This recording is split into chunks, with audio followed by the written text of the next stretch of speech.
Nutrisinya jadi nggak maksimal juga, terus itu juga bisa ngaruh ke stunting juga. Situasi menyikat gigi itu menyenangkan ya, jadi jangan sampai anak dipaksa sikat gigi terus nangis-nangis, teriak-teriak gitu. Itu giginya jadi lebih maju gitu, dan rahangnya juga ngaruh juga gitu. Jadi pertumbuhan rahangnya menjadi tidak sempurna. Anak udah gosok gigi, udah rajin perawatan nih buat gigi dan mulutnya, tapi tuh suka masih ada yang bau mulut. Nah itu biasanya penyebabnya kenapa, Dok?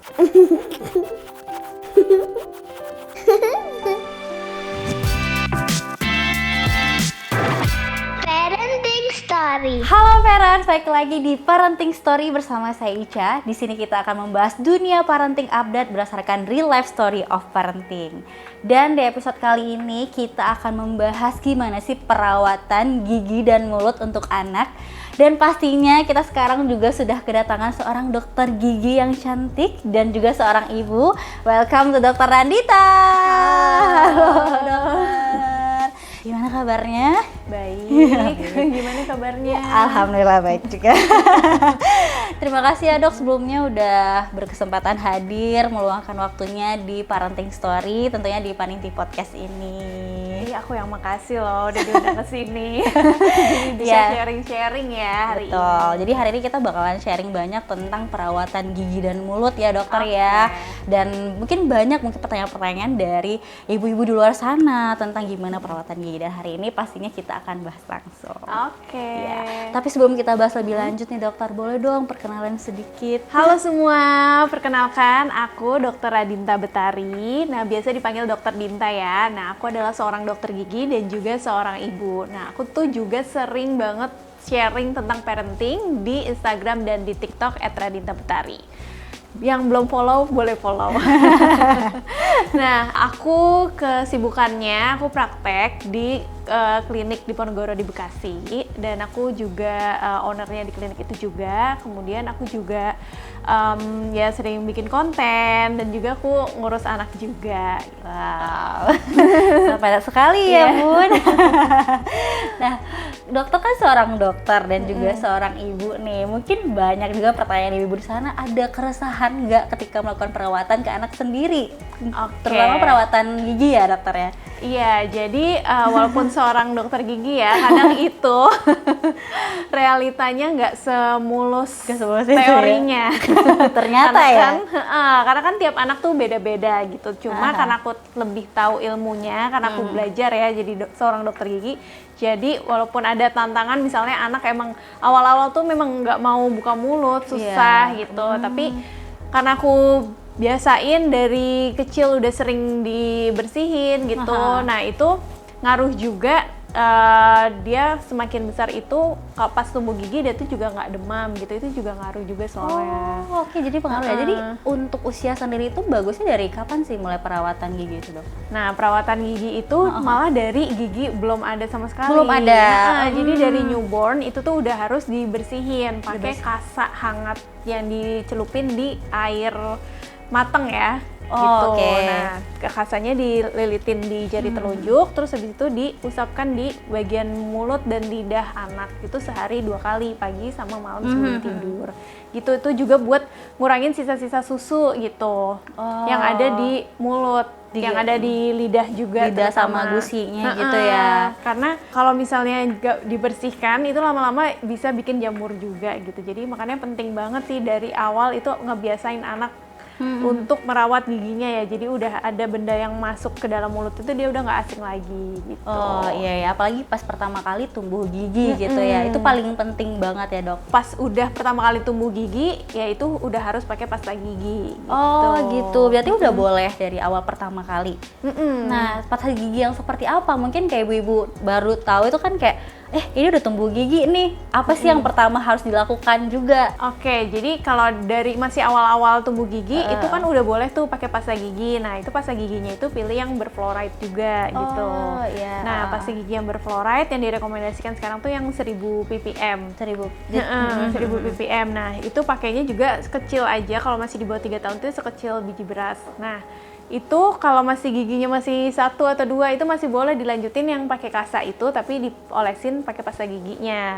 Tapi kalau misalnya giginya udah dari 3 itu udah wajib harus pakai sikat gigi gitu. Kadang kan ada yang takut gitu, fluoride itu tuh bahaya atau enggak untuk anak usia awal gitu. Itu berarti aman ya? Nah, itu aman kok. Jadi sebenarnya asal sesuai rekomendasi dan dosisnya ya. Karena sampai saat ini tuh belum ada yang bisa seefektif dari penggunaan fluoride itu yang bisa mencegah gigi berlubang gitu. Jadi yang paling efektif itu memang fluoride. Yang dibilang kalau misalnya takut kayak keracunan fluoride atau apa itu tuh kalau misalnya pasta giginya beneran dicemilin gitu, kayak setengah tiup dicemilin dalam sehari. Nah itu yang bisa bikin keracunan fluoride. Setengah tiup.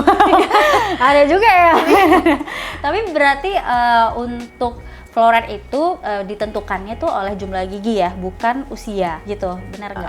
Dari gigi udah muncul itu udah boleh pakai fluoride. Karena kalau dari usia kita nggak bisa matokin misalnya 6 bulan harus sudah pakai nih. Tapi sebenarnya banyak yang usia 6 bulan belum tumbuh giginya gitu.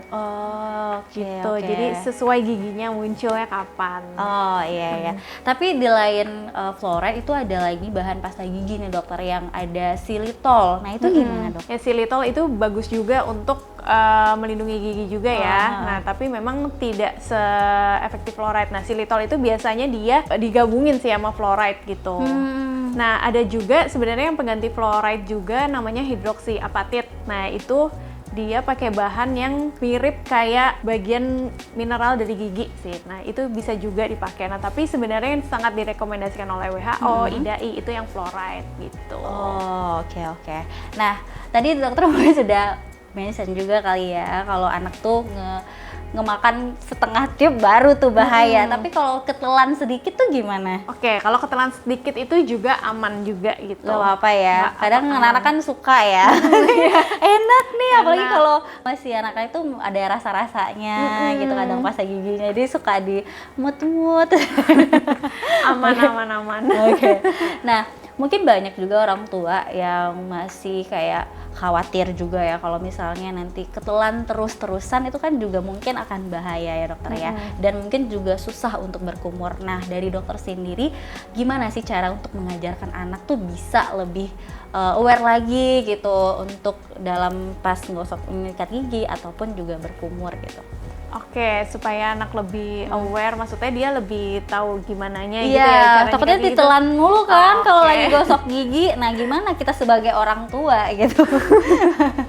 Iya, jadi kita emang dari anak belum tumbuh gigi tuh anak udah sering diajak ke kamar mandi ngeliat orang tuanya sikat gigi pagi sama sikat gigi malam gitu. Jadi anak udah kebiasaan nih, oh emang rutinitas wajib itu adalah menyikat gigi. Nah terus waktu anak udah bisa sikat gigi sendiri, kita yang nuangin pasta giginya sih gitu. Pasta giginya kan tadi sekecil biji beras gitu. Jadi anak bukan yang pakein sendiri karena kalau anak yang gituin kan bisa aja dia makanin gitu kan. Nah karena sekecil biji beras itu kalau misalnya diusap ke gigi itu pun juga nanti akan tersapu sendiri sih, jadi jangan khawatir kalau bakal tertelan atau gimana gitu ya. Nah terus sikat gigi itu yang direkomendasikan juga selama 2 menit. Nah kalau anak-anak kan emang motoriknya itu masih belum sempurna sampai dia usia 6-7 tahun. Nah jadi kalau misalnya dia sikat gigi sendiri, orang tua tuh wajib ngulangin lagi gitu. Jadi anaknya udah selesai sikat gigi, ini aku udah nih. Nah, terus ya udah kita sikatin lagi gitu. Oh, jadi kita sikatin lagi. Okay. Terus ya kita kasih contoh lah kalau misalnya sikat gigi itu ya nggak untuk dimakanin gitu. Terus habis itu kalau yang tadi dia belum bisa berkumur gitu, nah itu sebenarnya kalau sekarang tuh berkumur itu nggak direkomendasikan lagi sih. Oh jadi gimana tuh cara kalau untuk sebenarnya bukan berkumur, karena kalau berkumur itu dia akan membawa fluoride yang udah nempel lagi gitu. Yang nempel tadi itu dia terbawa. Nah jadi yang direkomendasikan itu spit down rinse gitu. Jadi meludahkan isi dari sisa busa-busanya atau sisa dari pasta giginya itu ya, itu untuk diludahkan, jadi bukan dikumur. Nah itu cara ngajarin anaknya adalah dengan bisa mungkin di wastafelnya dikasih stiker atau apa, jadi tuh di situ targetnya untuk dikeluarin di situ gitu. Tapi kadang tuh kalau kita nggak kumur-kumur, yang menyisa itu tuh kadang suka merasa nggak nyaman, Dok. Nah, ya itu karena memang udah kebiasaan dari lama Iya, sih iya, sebenarnya. iya, iya. Tapi nggak apa-apa kumur, asal jangan kumur yang heboh-heboh gitu. Iya, iya. Gitu. Kalau kumur untuk membilas-bilas gitu, itu juga nggak apa-apa gitu, aman sih.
Tapi kalau untuk perawatan di setiap umur anak itu beda-beda ya?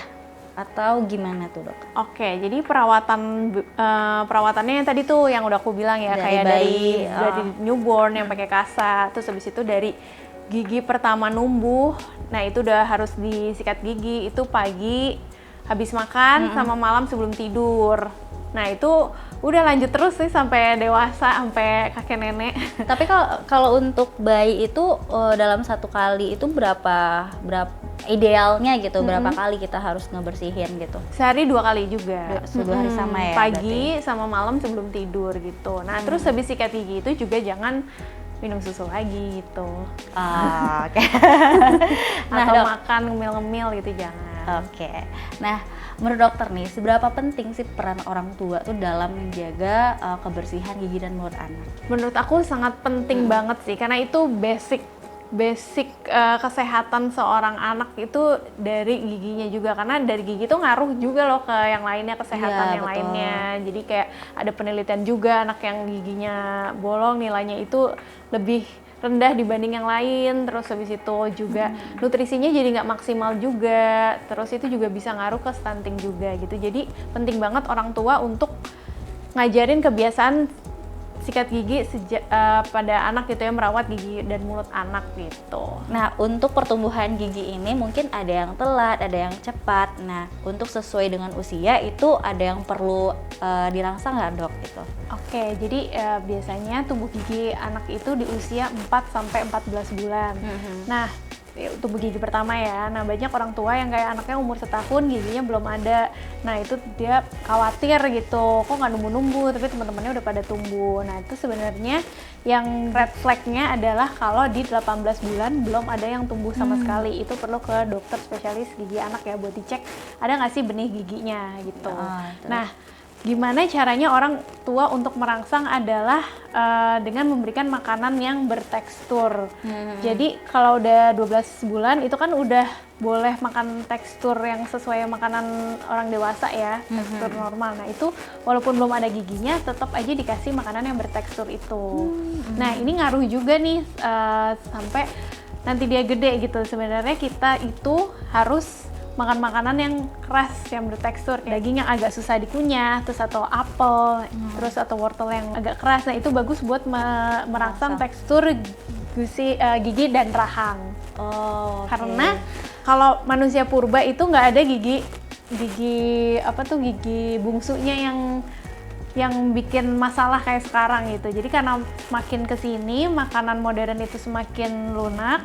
Nah manusia ini juga nggak mengunyah sebanyak orang zaman purba dulu, jadi rahangnya itu tumbuhnya nggak sekuat orang zaman dulu gitu. Nah makanya sampai di dewasa banyak yang bermasalah gigi bungsunya, nggak ada tempat, makanya tumbuhnya miring gitu. Iya. Nah itu kan untuk usia mungkin yang sudah bisa makan ya, Dok. Nah kalau untuk bayi sendiri itu rangsangannya gimana? Nah untuk bayi yang emang belum bisa makan pakai titer aja, kan dia bisa gerak-gerakin ininya, gusi dan giginya, nggak ada giginya ya. Gerak-gerakin gusinya gitu, jadi merangsang otot-ototnya juga gitu.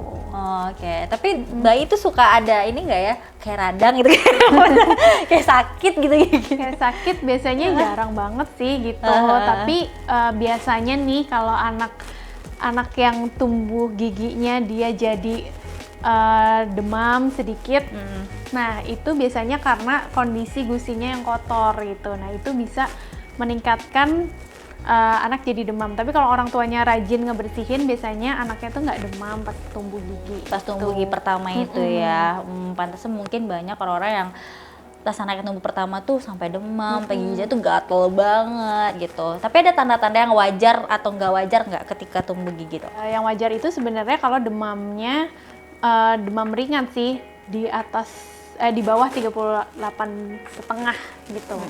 Nah kalau udah di atas itu biasanya itu nggak wajar, dan biasanya itu penyebabnya karena hal yang lainnya gitu. Dan kalau misalnya ada kemerahan itu wajar, kan emang kan gigi itu keras dan gusi itu lunak, jadi ada sesuatu yang akan keluar dan ada itu bikin kemerahan di gusi, itu wajar. Tapi kalau misalnya ternyata merah banget, terus ada berdarah, terus atau ada kayak nanahnya, itu nggak wajar, itu harus cek ke dokter gitu. Mungkin ada juga pertanyaan dari orang tua, kan kalau bayi itu atau anak itu suka nyusu kan tengah malam gitu. Nah itu untuk membersihkan giginya tuh seperti apa dok? Oke, jadi memang kalau misalnya masih bayi banget, emang udah kebutuhannya ya, untuk nyusu malam-malam. Nah itu sebaiknya kalau misalnya anak sudah deep sleep, dilepas aja gitu. Misalnya dia lagi nyusu langsung ya, nah itu juga kalau udah deep sleep dilepas aja. Terus kalau misalnya nyusu yang pakai botol itu juga sebaiknya sih sebenarnya jangan ya. Tapi yang penting itu adalah dia nggak ngumpul lama di dalam mulut gitu, susunya, karena itu tuh yang bikin jadi karies. Jadi baik menyusui langsung atau pakai botol itu juga sama-sama meningkatkan resiko karies. Nah kalau buat ngebersihinnya, kalau bisa sih malam-malam ya pas dia udah deep sleep dimasukin kasa tadi itu. Pakai kasa aja gitu ya. Pakai kasa itu. Di situ ya udah kan dia tidur lagi gitu. Karena kan suka anak-anak tuh lagi minum terus ketiduran kayak gitu. Itu nggak apa-apa ya, sambil dia tidur dibersihin. Sambil tidur diberesin. Supaya gitu. nggak ngerusak gigi supaya nggak juga ngerusak ya. gigi. Oke. Nah, ada nggak sih dok kayak rutinitas nih, mungkin anak-anak yang usia mau udah kayak 6 tahun gitu kan tuh agak susah untuk mengajarkan untuk gosok gigi, sikat gigi gitu. Nah ada rutinitas nggak yang biar mereka tuh bisa have fun gitu kalau lagi sikat gigi? Oke, jadi tips-tipsnya itu adalah kita bikin situasi menyikat gigi itu menyenangkan ya. Jadi jangan sampai anak dipaksa sikat gigi terus nangis-nangis, teriak-teriak gitu. Itu jangan banget. Sering banget orang tua kayak banget. anaknya, ayo sikat gigi sih, tapi pada kayak gak mau, nolak gitu. Nah ini tuh bisa diakalin dengan memilih sikat giginya bareng sama anak. Yang sikat gigi emang anak tuh suka gitu, yang lucu-lucu. Terus habis itu yang mungkin tokoh karakter kesukaannya. Terus habis itu juga pemilihan pasta giginya mungkin yang rasanya itu memang disukai oleh anak gitu. Kalau misalnya anak emang nggak suka yang merek ini, ya mungkin bisa coba yang lain gitu, yang masih rekomendasi ya untuk pasta giginya. Nah terus habis itu bisa juga dengan kita bermain peran, misalnya anaknya nyikatin gigi mamahnya nyikatin gigi anaknya. Terus habis itu sambil bernyanyi atau menari atau terus sikat gigi di depan kaca bareng-bareng sama anak gitu. Oh gitu ya, yang penting bikin aktivitasnya gitu. Kalau dari bayi tuh dia mengikuti apa yang orang tua lakukan gitu ya. Dari bayi mengikuti yang orang tua lakukan. Mungkin banyak juga pertanyaan nih, kapan ya idealnya gitu untuk ngajak anak tuh ke dokter gigi? Kadang kan anak tuh banyak suka takut ya, nggak mau ke dokter gigi. Iya, udah denger cerita-cerita ya. Nah, jadi yang direkomendasikan itu antara gigi pertama tumbuh atau di usia 1 tahun. Yang direkomendasikan untuk pertama kali ke dokter gigi. Nah, kalau misalnya di usia 6 bulan gigi udah numbuh 1, ya udah ke dokter gigi aja gitu. Tapi kalau misalnya di usia 1 tahun ternyata emang belum ada giginya nih. ya nggak apa-apa. Emang yang direkomendasikan 1 tahun untuk ke dokter gigi. Jadi yang mana yang lebih dulu, antara giginya yang muncul dulu atau umurnya yang duluan yang udah 1 tahun. Nah, nanti di dokter gigi itu juga perkenalan dulu sama dokter giginya, bukan yang langsung kayak dibor atau di apa gitu, enggak. Itu perkenalan, jadi kayak yang lihat, oh ke dokter gigi itu seperti ini ya gitu. Terus ini ada kursi yang bisa naik turun gitu-gitu. Nah, terus lampu yang terang. Nah, itu orang tua juga bisa mempersiapkan kayak sering bacain dongeng tentang ke dokter gigi itu gimana cerita, atau lihat video, atau terus orang tuanya juga cari-cari nih tempat klinik gigi yang kids friendly, mungkin yang dokternya ya enak lah suasananya gitu. Karena itu ngaruh juga gitu. Kamu tuh ya, paninti aja terus. Emang kenapa sih? Itu program khusus belanja ibu dan anak, produk terkurasi, hemat ratusan ribu, gratis ongkir tanpa syarat, besil banget deh pokoknya. Kenapa? Kenapa diam? Ini orang lagi download Paninti app. Download Paninti app sekarang. Tapi untuk di awal-awal ke dokter gigi itu biasanya apa yang dicek gitu? Mungkin ada pertanyaan-pertanyaan kan nanti orang tua ke dokter gigi itu harus apa yang dicek gitu dong? Oke, pertanyaannya bagus nih. Iya. Jadi yang perlu dicek, biasanya dokter gigi itu akan ngecek jumlah gigi yang tumbuh tuh berapa gitu. Nanti dia akan ngitung 1, 2, 3 berapa gitu ya. Terus habis itu orang tua bisa nanya juga, gimana sih dok cara menyikat gigi yang benar gitu. Karena sebenarnya sikat gigi tuh mungkin orang mikirnya kayak ya udahlah sikat gigi doang gitu kan. Nah, tapi sebenarnya ada tekniknya gitu. Teknik dari menyikat gigi kayak harus berputar. Terus habis itu bukan cuma bagian depannya aja yang disikat, tapi bagian belakang, bagian permukaan kunyahnya juga gitu. Dari merah ke putih, dari gusi ke gigi gitu. Nah, itu penting juga. Terus bisa juga nanyain juga ke dokternya. Nah, ini nanti visit berikutnya biasanya kan direkomendasikan tuh 6 bulan sekali. 6 bulan sekali. Nah, itu kalau giginya bagus, nggak ada karies, bisa dilakukan kalau zaman sekarang namanya imunisasi gigi gitu. Oh, ada sekarang imunisasi gigi. Nah, tapi sebenarnya itu adalah bukan istilah resmi ya. Nah, bukan giginya disuntik, bukan, tapi itu kayak giginya dikasih topical application fluoride. Jadi kasih fluoride varnish gitu di giginya supaya mencegah giginya nanti nggak gampang berlubang. Gitu, dan itu diulang setiap 6 bulan sekali. Nah, nanti kalau misalnya gigi permanennya udah tumbuh nih, gigi geraham pertama, nah itu tuh sering dikira sama orang tua itu gigi susu, padahal itu adalah gigi geraham pertama. Itu gigi yang paling sering rusak di orang dewasa gitu, karena dulunya dikira gigi susu. Nah, itu tuh sebenarnya ada juga pencegahannya supaya dia nggak gampang berlubang. Itu namanya fissure sealant. Jadi kayak bagian celah-celah giginya ditambal gitu ya. Oke. Jadi itunya penting, kenapa perlu ke dokter gigi tiap 6 bulan sekali walaupun nggak ada keluhan.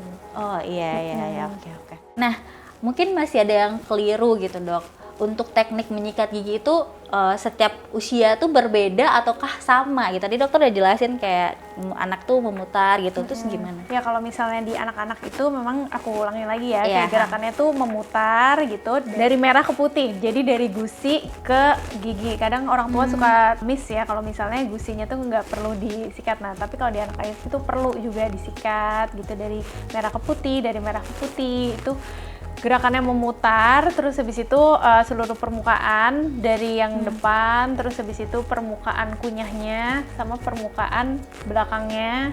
Nah, terus bagian yang depan sini itu vertikal gitu ya. Bagian dalam depan itu vertikal, bagian dalam bawah juga vertikal gitu. Nah, nanti kalau misalnya udah dewasa itu teknik menyikat giginya beda lagi. Biasanya kalau di dewasa itu yang benar itu dia tuh miring gitu antara gigi dan gusinya gitu. Jadi gusinya juga harus tersikat juga gitu. Terus kalau mau lebih maksimal lagi bisa pakai dental floss juga gitu. Oh iya, jadi ditarik yang pakai itu pakai ya. benang gigi. Benang Nah, gigi. itu di anak-anak juga udah bisa sih pakai benang gigi gitu. Aku juga pakein anakku benang gigi itu, dia juga seneng gitu. Oh, oke.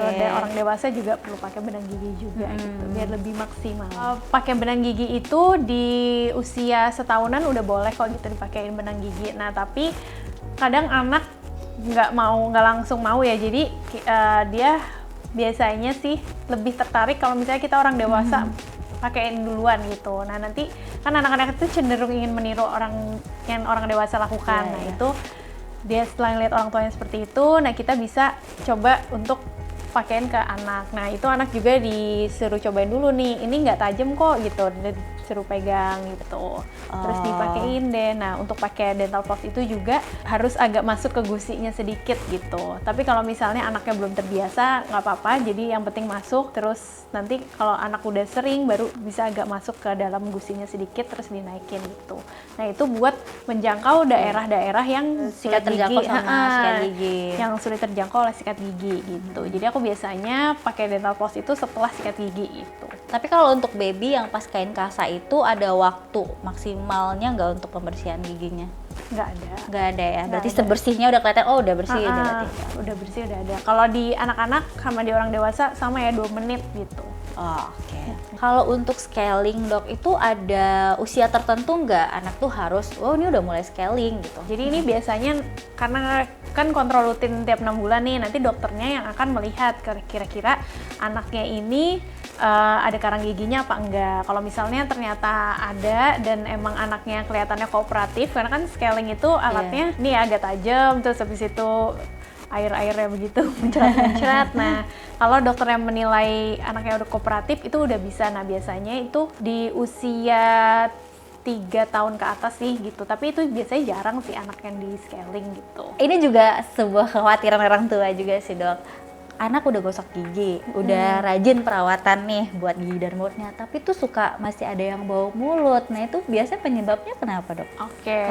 Nah, biasanya penyebabnya bisa juga karena ada penyakit, itu bisa juga. Tapi yang lebih seringnya adalah karena lidahnya nggak disikat juga gitu. Oke. Nah, harusnya lidah itu digosok atau disikat ya, karena bau mulut itu kebanyakan dari lidahnya gitu. Terus sama mungkin ada gigi-gigi yang berlubang tapi orang tua sering miss gitu, nggak kelihatan. Karena di anak itu ruang pulpanya itu lebih besar. Jadi kalau dia berlubang dia akan lebih cepat menyebar dibandingkan orang dewasa. Jadi orang dewasa bisa ngeliat, oh tiba-tiba lubangnya udah besar gitu. Padahal kan lubang tidak terjadi dalam semalam ya gitu. Iya betul. Nah tadi kita mungkin udah ngebahas sedikit tentang dasar perawatan gigi secara umum ya dok ya. Nah sekarang mungkin banyak ibu-ibu yang menggunakan dot atau botol susu gitu. Mungkin ada beberapa pertanyaan juga dari momsnya. Bener nggak ya dok gitu kalau penggunaan botol susu itu bisa merusak rahang ataupun gigi? Jadi itu fakta ya, kalau misalnya dipakai berkepanjangan lebih dari 18 bulan, terus apalagi sampai usia 5 tahun, 6 tahun, nah itu udah parah banget, itu bisa bikin giginya jadi lebih maju gitu, dan rahangnya juga ngaruh juga gitu, jadi pertumbuhan rahangnya menjadi tidak sempurna gitu. Nah, jadi itu khas banget sih, bikin gigi depannya maju dan gigi bawahnya jadi lebih masuk gitu. Karena ngikutin bentuk dari dotnya. Terus selain itu juga ningkatin resiko karies di gigi depan atas gitu. Tapi untuk batas maksimalnya itu dokter lebih menyarankan di usia berapa? Aku lebih menyarankan di usia 18 bulan. 18 bulan maksimal ya. Tapi kalau untuk penggunaan dot itu ada rekomendasi mulai di umur berapakah? Nah sebenarnya pakai dot itu jangan di awal-awal waktu anak baru lahir langsung dipakein dot, karena itu bisa bikin resiko anak jadi nggak belajar menyusuinya nggak maksimal gitu ya, karena anak harus belajar dulu menyusui dari mamahnya tuh seperti apa, terus ketika anak sudah bisa, udah perkatannya udah bagus gitu, nah itu dia juga udah bisa menyusui dengan posisi yang lebih baik, yang jangan pas yang lagi tiduran terus juga, misalnya lagi sambil duduk udah bisa disusuin. Nah terus itu bisa diberikan dot, tapi dot ini bukan menggantikan posisi seorang ibu menyusui anaknya gitu, ini kayak sebagai pelengkap aja gitu. Karena mungkin ada beberapa yang nggak bisa langsung juga, misalnya dia bekerja gitu ya dok ya. Iya gitu. Ketika momen itu kali ya. Kita juga sering dengar nih istilah yang mungkin tadi udah sempat di-mention juga, itu kayak ada battle tooth decay. Nah itu tuh seperti apa dan apa penyebabnya dok? Oke, jadi baby tooth decay atau nursing battle syndrome atau karies rampan, itu istilah yang sama semua. Nah itu sebenarnya adalah yang menunjukkan kalau gigi bagian depannya, gigi seri 4 gigi seri depan itu biasanya karies.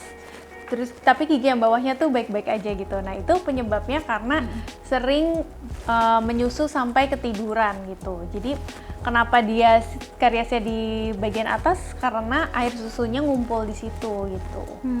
Jadi itu yang bikin karies. Oh gitu, jadi penyebabnya adalah menyusu yang malam sampai ketiduran itu ya? Iya.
Jadi gimana tipsnya gitu dok supaya anak-anak tuh bisa belajar untuk nggak menyusu kayak bukan minum susu sambil tiduran, gimana caranya? Minum susunya sebelum tidur sih. Sebaiknya minum susunya sebelum tidur, terus habis itu ya udah sikat gigi, terus habis itu tidur. Nah sebenarnya kalau misalnya mau menyapih dari dognya bisa diakalin dengan kalau pas mau tidur biasanya minum susu, nah itu diganti jadi air putih gitu. Air putih isinya, terus ya udah lama-lama dilepas ya, sambil kita sounding terus sih kalau minum susunya sebelum tidur aja ya gitu, jangan pas lagi tidur gitu. Atau bisa ditunjukin juga gambar yang tadi karies baby bottle karies itu bisa juga ditunjukin. Jadi kan anak lihat, waduh nanti giginya jadi kayak gitu. Iya. Tapi aku dapat kesimpulan sih kalau misalnya ternyata penggunaan botol itu sebenarnya fakta kalau mempengaruhi bentuk rahang berubah kalau penggunaannya tuh jangka panjang. Dan kalau misalnya gigi itu rusak bukan sebenarnya dari dotnya tapi pemakaiannya gitu ya. Misalnya minum susu yang tidak gosok gigi lanjutannya. Terus kalau dalam dot nih dok, botol susu gitu kan. Nah untuk desain botol atau bentuk dot itu berpengaruh juga nggak gitu? Nah sebenarnya kalau concern aku sih desainnya itu baiknya kalau misalnya yang putingnya itu yang lembut ya, terus habis itu dia itu juga kalau misalnya dibalikin botolnya dia tuh nggak langsung netes karena kalau misalnya langsung netes bikin bayinya nggak bekerja nih otot-otot di rahangnya. Nah itu harus yang slow flow gitu, jadi yang jadi dia perlu usaha gitu untuk ngeluarin susunya. Nah terus juga aku rekomenin juga kalau misalnya yang botolnya itu yang lebar ya, apa tuh namanya white neck ya? Oh iya, white neck ya. White neck karena kan anak jadi lebih mangap juga gitu ya, jadi bayinya juga bisa menyusu lebih baik juga gitu. Oh gitu ya, itu menurut tips dari dokter kalau pemilihan botol susu itu baiknya seperti apa kayak gitu ya. Sebenarnya beberapa poin yang dokter obrolin tadi kebetulan nih di kita sekarang tuh sudah ada botol susu baru namanya tuh Sakven. Jadi kalau misalnya dotnya ini dia juga sudah lembut kayak gini, udah menyerupai kayak memimik secara alami gitu, menyusui secara alami. Dan ini sudah white neck juga, alirannya juga slow. Jadi kita bilangnya itu natural shape dengan smart flow. Karena dia di sini itu di nipple-nya dia ada kayak teknologi namanya automatic shut off flow. Jadi ketika si kecil itu berhenti menghisap, alirannya juga berhenti. Gitu. Terus aku juga mau ngenalin nih, kadang kan katanya anak-anak itu suka ada kolik ya dok ya, di sekitaran umur di bawah 6 bulan. Nah itu juga kita ada fan-nya di sini, jadi kayak fan-nya itulah yang memisahkan udara sama cairan, jadi nggak ada lagi kayak gelembung-gelembung ataupun udara tercampur sama cairannya, karena kita juga punya teknologi balance fan system ini gitu.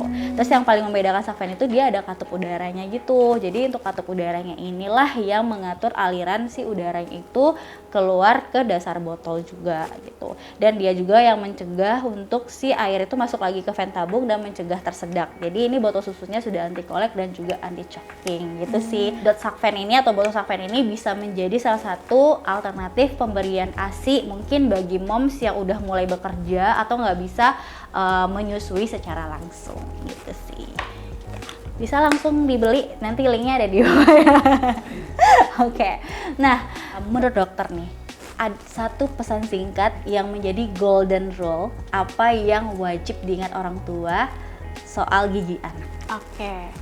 Yang wajib diingat orang tua ya, golden rule-nya adalah sikat gigi anak ya. Sikatin gigi anak sehari 2 kali, pagi setelah sarapan dan malam sebelum tidur, pakai pasta gigi yang berfluoride, dan anak tuh ke dokter gigi untuk rutin cek 6 bulan sekali. Oke, itu ya golden rules-nya, jangan pernah skip gosok gigi 2 kali sehari gitu ya dokter ya, karena jangka panjang banget ya untuk kesehatan gigi gitu, sampai kita dewasa juga pasti butuh perawatan dari kecil mulainya gitu ya.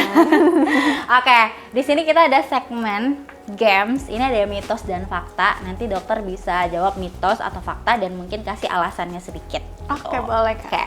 Mitos atau fakta, menyikat gigi terlalu sering bisa merusak enamel gigi anak. Oke, jadi ini fakta ya, kalau misalnya terlalu sering dan terlalu kenceng, nah itu bisa bikin abrasi itu kayak terkikis lah giginya. Jadi sikat giginya sehari 2 kali aja udah cukup kok. Mitos atau fakta, air putih setelah minum susu bisa membantu mencegah gigi berlubang.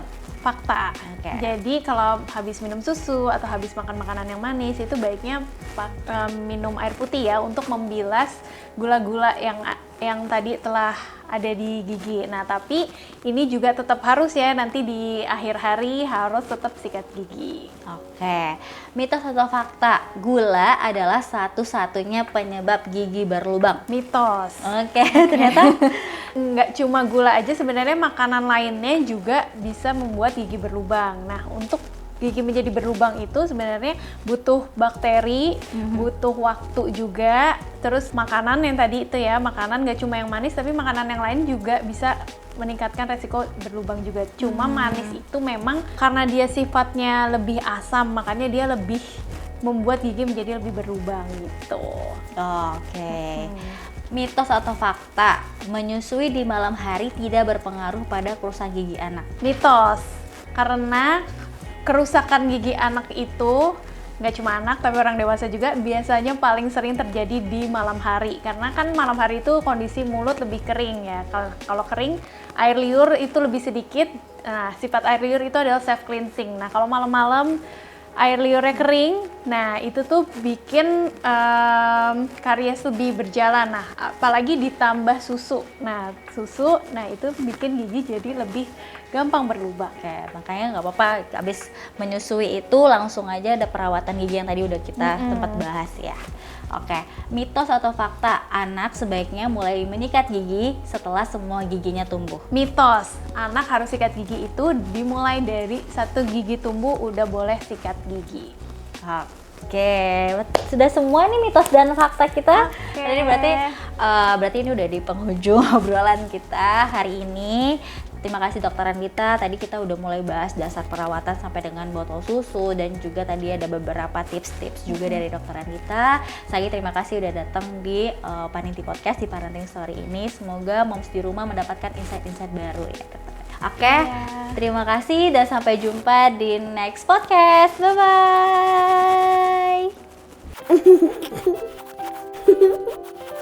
bye.